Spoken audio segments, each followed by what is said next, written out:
ഇവിടെ സ്ക്രീൻഷോട്ട് വന്നപ്പോ അതിന്റെ വിശദവിവരങ്ങളോടെ പറഞ്ഞല്ലോ. വരുന്നത് എപ്പോഴാണ്? 25-ാം തീയതി ഉച്ചയ്ക്ക് ശേഷം. 26-ാം തീയതി പോളിംഗ്.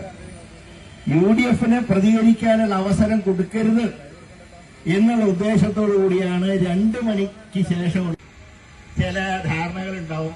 ഇലക്ഷനൊക്കെ കഴിഞ്ഞ് UDF പറഞ്ഞാൽ UDF നേതാക്കളുടെ വീടുകളിൽ വന്ന് ഒരു സല്യൂട്ട് അടിച്ച് ഞങ്ങള് AO ഹിമ്മിന് ശേഷം, AO ഹിമ്മാണല്ലോ കോൺഗ്രസ് സ്ഥാപിച്ചത്, AO ഹിമ്മിന് ശേഷം ഇത്രയും പാർട്ടിയെ സേവിച്ചവർ വേറെ ഉണ്ടായിട്ടില്ല എന്നൊക്കെ പറയുമ്പോ പിണറായിയുടെ കീഴിൽ ലോ ആൻഡ് ഓർഡർ കൈകാര്യം ചെയ്ത് ഇതുപോലെ കള്ളക്കേസ് എടുത്ത ഒരു ഉദ്യോഗസ്ഥനും രക്ഷപ്പെടാൻ പോയില്ല.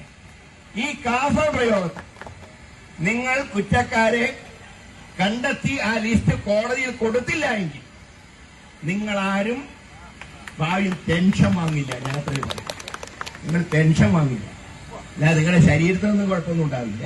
പക്ഷേ വീട്ടിലേക്ക് പെൻഷൻ ആയിക്കഴിഞ്ഞാൽ പിന്നെ ഒരുത്തനും നിങ്ങൾ തിരിഞ്ഞു നോക്കും.